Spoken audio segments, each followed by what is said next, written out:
Stoicism was a philosophy that flourished for some 400 years in ancient Greece and Rome, gaining widespread support among all classes of society. It had one overwhelming and highly practical ambition: to teach people how to be calm and brave in the face of overwhelming anxiety and pain.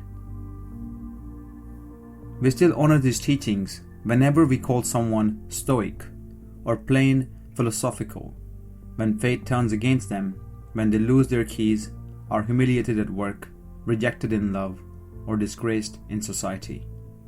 Of all philosophies, Stoicism remains perhaps the most immediately relevant and useful for our uncertain and panicky times.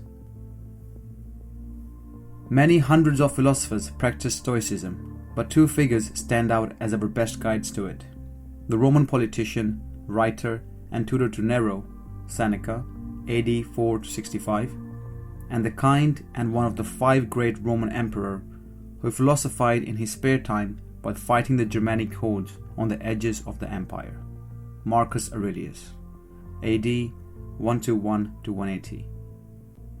Their works remain highly readable and deeply consoling, ideal for sleepless nights, those breeding grounds for runaway terrors and paranoia. Stoicism can help us in many ways in our life, but today I want to talk about 4 problems in particular. Number 1, anxiety. At all times, so many terrible things might happen. The standard way for people to cheer us up when we're mired in anxiety is to tell us that we will, after all, be okay.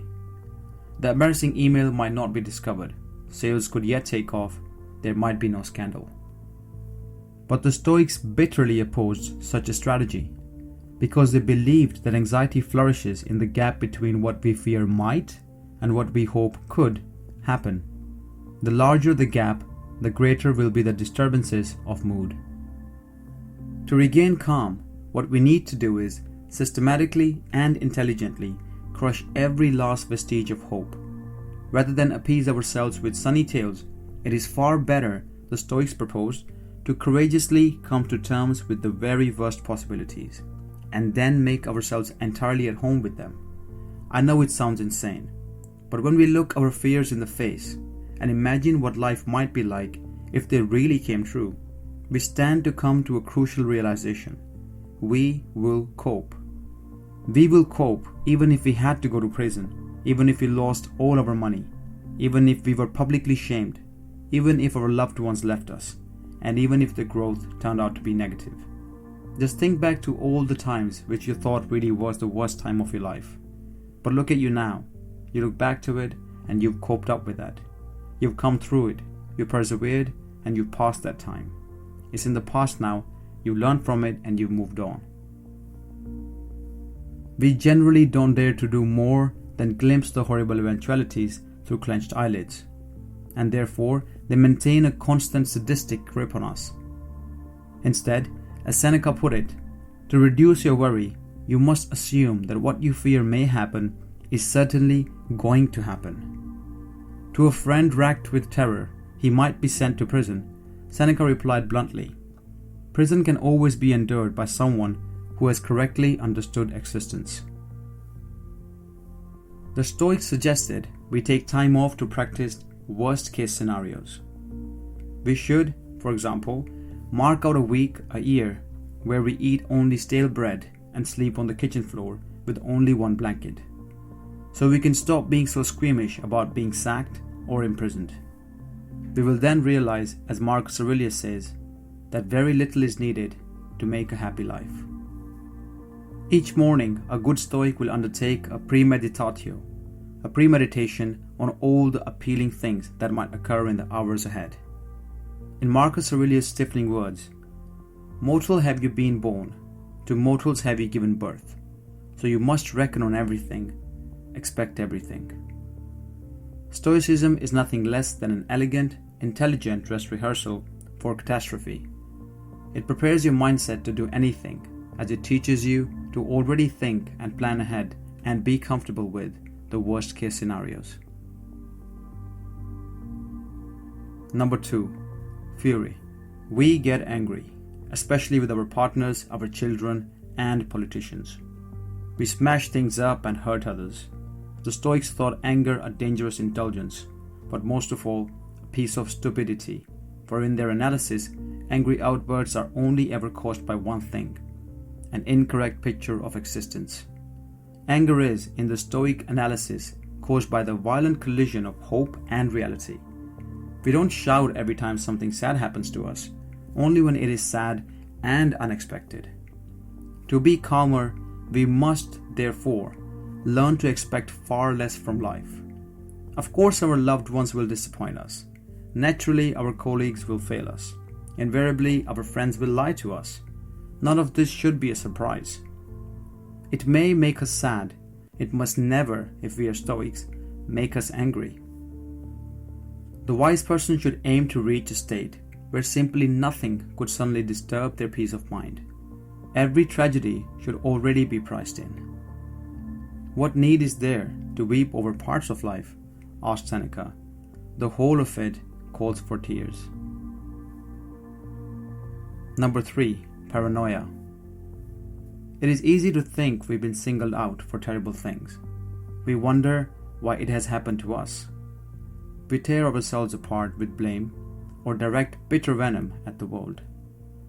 The Stoics want us to do neither. It may neither be our nor anyone else's fault. Though not religious, the Stoics were fascinated by the Roman goddess of fortune, known as Fortuna, whom they took to be the perfect metaphor for destiny.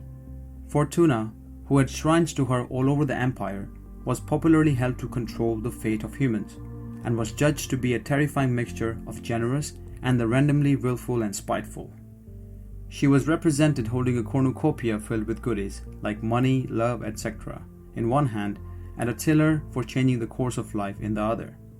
Depending on her mood, she might throw you down a perfect job or a beautiful relationship, and then the next minute, simply because she felt like it, watch you choke to death on a fishbone. It is an urgent priority for a Stoic to respect just how much of life will always be in the hands of this demented character. There is nothing which Fortuna does not dare, warned Seneca. Understanding this ahead of time should make us both suspicious of success and gentle on ourselves around failure. In every sense, much of what we get, we don't deserve. The task of the wise person is, therefore, never to believe in the gifts of fortune. Fame, money, power, love, health, these are never our own. Our grip on them must at all times be light and deeply wary. Number 4. Loss of perspective. We naturally exaggerate our own importance. The incidents of our own lives loom very large in our view of the world, and so we get stressed and panicked, we curse and throw things across the room. To regain composure, we must regularly be reduced in our own eyes. We must give up on the very normal but very disturbing illusion that it really matters what we do and who we are. The Stoics were keen astronomers and recommended the contemplation of the heavens to all students of philosophy. On an evening walk, look up and see the planets. You'll see Venus and Jupiter shining in the darkening sky. If the dusk deepens, you might see some other stars, Aldebaran, Andromeda, and Aries, along with many more. It's a hint of the unimaginable extensions of space across the solar system, the galaxy, and the cosmos. The sight has a calming effect, which the Stoics revered.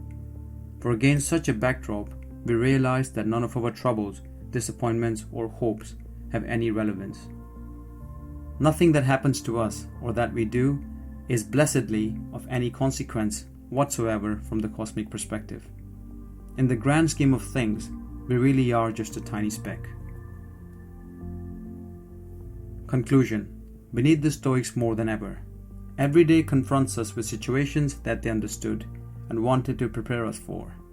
Their teachings are dark and sobering, yet at the same time profoundly consoling, and at points even rather funny. They invite us to feel heroic and defiant in the face of our many troubles. As Seneca reminded us, look at your wrists. There, at any time, lies freedom. To counterbalance the cheerful and naive optimism of our times, there is nothing better than the bittersweet, calming wisdom of these ancient sages.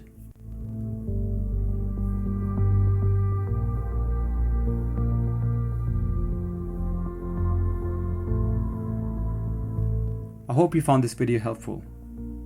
I will be making further self-improvement and philosophical videos on this channel, so subscribe not to miss out.